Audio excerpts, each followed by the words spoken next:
And I think it's a wake-up call for everybody. Hey, this could be you kids. You know, don't think you're on top of the world. Shit can flip, and all of a sudden you're on the freaking bottom. You know, so it's like I just want people to be aware that what if it was you?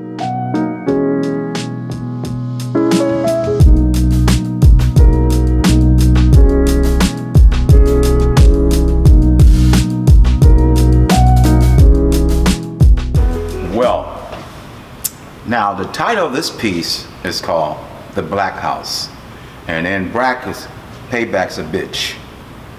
And, you know, the piece came about because Ken called me one day. He said, hey, Willie, I need you to do something different. I'm like, different? What do you mean? You know, he said, Willie, I want you to do a piece about slavery. I said, okay, but, and when I heard the but, he said, but I want the slaves to be white. I'm like, huh? Oh, okay, I've never done anything like that before. It's gonna be a challenge. He said, that's the idea, it's gonna be a challenge. I said, well, sure. I said, it's a little emotional because now I gotta go over the slave past of my people, and that's kind of messed with my emotions. You know, he said, that's the idea. I want to, it is emotional, so I want you to use your emotions and your creativity to create this piece. I said, all right, and it's not like I jumped into it immediately, because I didn't. You know, I had to sit down and ponder. I started reading books that I used to read a lot when I was in college about black history and slavery and stuff like that to create this, because I've never done anything like this before. Because if you know my work and you know me, my work is harmonious and very happy. Because that's who I am as a person, and that's what I portray in all my art. If you see that beauty in my art now, harmony, that's who Willie Torbert is. And this piece was emotional, and I gotta admit, sometimes doing it, it was kind of painful, you know. And even though I have the slaves who are white, and I know what white folks done to black folks, I felt sorry for the white folks that made slaves. It's about humanity. It's not race and color. It's like no one should be treated like that, whether you're black or white. You know, so it was emotional. I had to do research on it, and it was hard. And I kept in touch with Kenny the whole time I was working. I said, damn, Kenny. I said, hey man, I'm working on this piece, man. I got the concept. He said, what is it? I said, it's called The Black House. He said, oh, I like that. I like that. You know, you got the White House in DC. That was designed by a black man, of course. You know what I mean? And okay, so I had to research plantations. My mother and father are from Alabama. They witnessed hangings, they witnessed cross burnings. Alabama is the belly of the beast of white supremacy. You know, so I went into my own personal roots as well. And I spent a lot of time in Alabama as a child. I grew up in the projects of Buffalo, New York on the east side, which is an all black neighborhood, kind of rough, kind of tough. And coming from that, and my parents both from Alabama, my father picked cotton when he was in 8th grade, and because to make extra money to help take care of his moms. My father, I think, had an 8th or 9th grade education. Hard-working black man, migrated from Alabama to Buffalo, New York to pretty much escape racism and Jim Crow to find a job. We would take trips down south, and I asked my father, hey Daddy, why the dirt and the soil so red down south? And I think my father said something, you know, it's like the blood from your slave and your ancestors. I'm like, wow, it looks like blood almost because it's so orange and so bright. This piece here has a lot of bright orange of the soils in this piece right here in particular we're talking about. And so I started, when I was working on this piece, I was thinking about what my father said and my trips to Alabama. And when I went to Alabama as a child, the roads were not paved.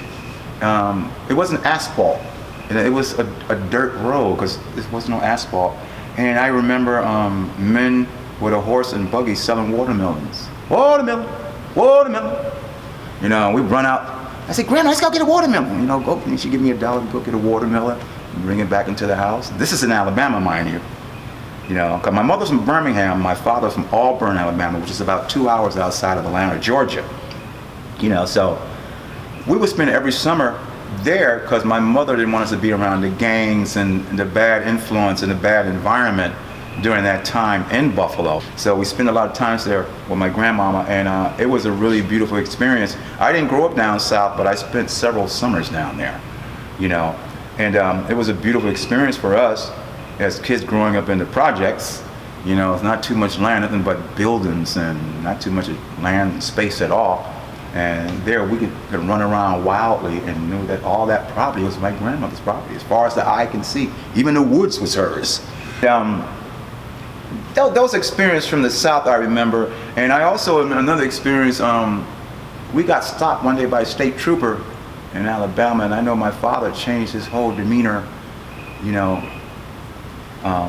My father started talking like proper, you know, because he didn't want to appear ignorant to the white state trooper.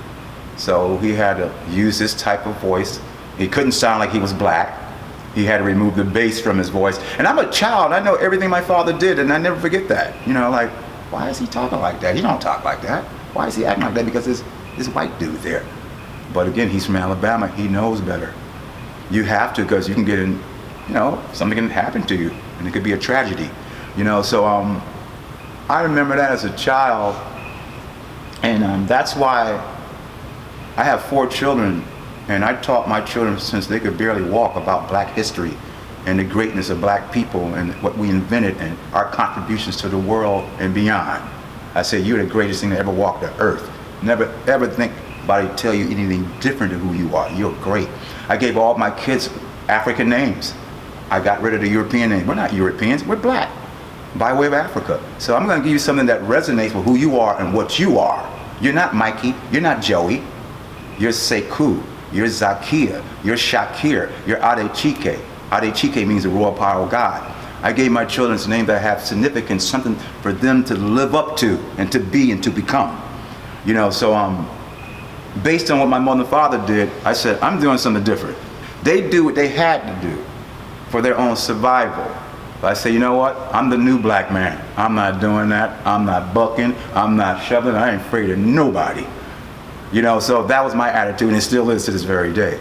You know, so to build your confidence, and a lot of my work, it uplifts my race to let you know we're lovers, we're family people, we're beautiful, we're successful, we're everything that anyone else can ever be. And not only did I instill that in my own self, but I instilled it in my children. You know. And like again, this piece of work was heart-wrenching, you know, not only the atrocities that happened to my people, for me to like reverse it and then put white people in it, it hurts just as much. You know, it really did. God said no one deserves to be treated like that, regardless of your race. You know, so that's what this piece is about. I mean, my pieces give me joy. They're fun. I party and dance when I do my pieces. You know what I'm saying? And this one here, I didn't party over this one. I just like, okay, listen to a lot of jazz. I played a lot of Billie Holiday, like Strange Fruit, about black men hanging on trees, and you could smell their dead bodies in the wind, and all that type of stuff. I was that melancholy type of stuff. I was listening to a lot of blues, a lot of jazz. You know, this stuff I was listening to Biggie Smalls doing this stuff here, Tupac. You know. You know, so it's a different mood. You know, I'm glad I did it. I have the ability to do it. And would I do it again? I wouldn't deny not doing it again. You know, not at all. It was therapeutic for me to do it, actually. You know, and that's kind of pretty much it. I mean, I thought of everything that happened to black people during slavery, and I reversed it on white people. You know. And which was hard. I mean, because first I did my white slaves. I was like, oh man, I gotta make my slaves look better than that. I started and I threw them away and I started all over again. This piece was a lot of stuff that was eliminated. Okay, this is not gonna work. That's not gonna work. I hate that plantation. That's not gonna work. Until I got it exactly focused that I saw in my artist's mind, you know, in terms of what would work. I said, I want the plantation to reflect African culture. So you see on the Corinthian columns, I got kente cloth going down them. And also the doors above the upstairs, and in the plantation, I got the Dogon mask. It's spirituality and relating to our African past and our ancestors. That's why I call it the Black House, because it's black. It's about black people, it's for black people, and it's a black thing. You know, black people can persevere to anything and still manage to be successful. We're strong, we're built like that. Our ancestors, it's in our DNA to persevere and to be successful. You can't stop us. You could kill us, shoot us, throw us in prison, but we're gonna persevere regardless. So for me, it's the endurance and power of my people and my culture, and I want folks to know that not to take us for granted, to know that, hey, post we flipped it, will you still exist? Will you still be here? Will you be able to accomplish everything we would accomplish after we were freed slaves? What can you do? I mean, I just want people to think about all these things, because, you know, white folks can never find, oh, I can never be a slave, I'm white, you know. But I just want people to think. It's one of those things going to make a lot of people think, you know, no question about it. And that's what art is. It makes us think. And a lot of my clients, hey, Willie, that reminded me of my woman. Now, there's a black man, black woman, but he has a woman. All he got to do is like, okay, that's me and my woman. You know, I got a woman too, just like this dude in the piece has, like this piece here, Love Jones. Our love runs deep. You know, any dude probably can relate to that, because we all have loved ones in our life we care about, you know. So it basically goes beyond the color itself, but it goes to the actual fact that we're human. We all get hurt, we all have feelings, we all have emotions, and we all have loved ones, and we all have significant others. We have children, we have families, and that goes beyond race, you know. So that being said, guys, is that enough I said or what?